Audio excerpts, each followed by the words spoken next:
This episode is brought to you by Surrender is not a defeat, but a dance with the rhythms of life. When we acknowledge what we can't change, we free ourselves to focus on what we can. As we navigate through life, our minds constantly seek a sense of control and certainty. But here's the truth. Most things are beyond our grasp. We can't alter the past. We can't predict the future. We can't change other people, yet we try. And in that struggle lies the source of our anxiety. The Serenity Prayer says, "Grant me the serenity to accept the people I cannot change, courage to change the one I can, and the wisdom to know the difference." But in today's fast-paced world, it can be hard to sit with uncertainty. Our egos resist, pushing us to fix everything, control everyone, and force outcomes. This relentless pursuit of control robs us of peace, joy, and most importantly, our health. When we fight reality, we steal our own peace. Every time we fight for something we want but can't have. Every time we battle against an uncontrollable outcome, we're draining our energy.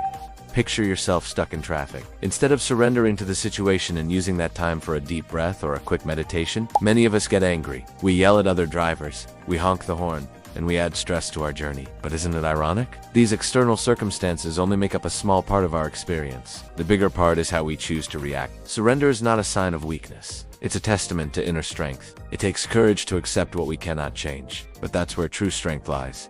Imagine a seasoned sailor. They don't fight the wind. They learn to sail with it. They harness the wind's power, redirecting its force to move their ship forward. Similarly, when we face challenges, instead of resisting them, we can choose to understand them, to learn from them, and to adapt. Let's look at a real-life story. Mark was a high school teacher who lost his job due to budget cuts. He was devastated. His whole identity seemed to revolve around being a teacher. At first, he tried to fight this situation. He called the principal. He spoke to colleagues, even some students, parents, but nothing changed. One day, his wife suggested something different. She encouraged him to accept the situation and focus on what he could control. So he began taking long walks, started painting again, a hobby he had neglected, and spent more time with his family. A year later, not only did he find a new teaching position, but he also felt more fulfilled and balanced. Why? Because he stopped fighting reality and started accepting it. In the words of the Stoics, you have power over your mind, not outside events. Realize this, and you will find strength. Marcus Aurelius famously wrote, "You only have power over what you choose to do. Everything else is a result of what you choose not to do." We have the power to choose our actions, our thoughts, our reactions, our mindset. Everything else falls under the umbrella of Here's a journaling exercise from the Stoics to help you differentiate between what you can and cannot control. Write to lists, what I can control and what I cannot control. Take each item from the cannot control list and ask yourself, will it matter in 10 years? If the answer is no, let it go. If it still feels like it matters, keep writing. Then do the same with the can control list. Ask yourself, am I doing everything I can to influence this? If the answer is no, then brainstorm small, actionable steps you can take. For instance, if you write getting a promotion on your can control list, break it down into smaller items like improve communication skills, network with colleagues, gain additional certifications. By making these distinctions, you start to see clearly what your focus should be. The trouble begins when we confuse the two realms. We start trying to control people, outcomes, and situations that are beyond our influence. We worry about things we can't change, stress over events we can't alter, and exhaust ourselves trying to make people behave the way we want them to. When we do this, we're essentially stealing our own peace. Imagine you're baking a cake and you've added too much salt. No amount of stirring or mixing will change the fact that it's salty. Fighting this reality doesn't make the cake better. It just wastes your time and effort. Instead, a wise chef would recognize the mistake, adjust the recipe, and learn from the experience. Similarly, in life, when things aren't going our way, fighting the reality doesn't solve the problem. It only adds to our distress. Acceptance, however, allows us to shift our energy towards finding solutions, adapting, and growing. Now I'd like you to take a few deep breaths with me. Close your eyes if you can. Inhale deeply, feeling your stomach expand, and exhale slowly, releasing any tension. As you inhale, imagine you're taking in the calming essence of nature, and as you exhale, let go of any worries or stress. Repeat this a few times until you feel a sense of tranquility washing over you.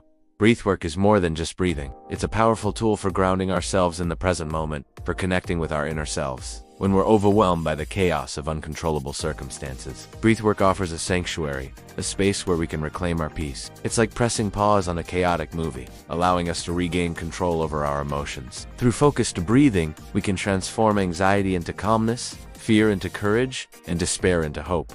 When we fight reality, we only create more pain for ourselves.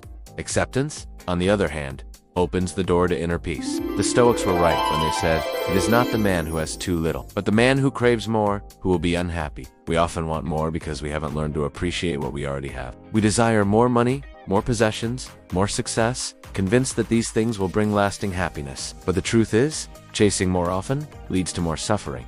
The relentless pursuit of more is fueled by the belief that happiness lies on the other side of fulfillment. But here's the paradox. We can find contentment only when we learn to appreciate what we have in this very moment. Surrender is an act of strength, not a weakness. Think of a tightrope walker high above the ground. Their every movement is controlled, balanced, and surrendered to the act. They don't fight gravity, they work with it. Similarly, in life, when we surrender, we don't give up. We face our challenges, but we do so with a calm mind, knowing that we can't control everything. You can start with small acts of surrender. Choose to accept the things you can't change, big or small. Perhaps it's the traffic on your way to work, or the rain that spoils your picnic plans. Maybe it's a disagreement with a friend or a setback at work. Each time you have the choice, choose acceptance.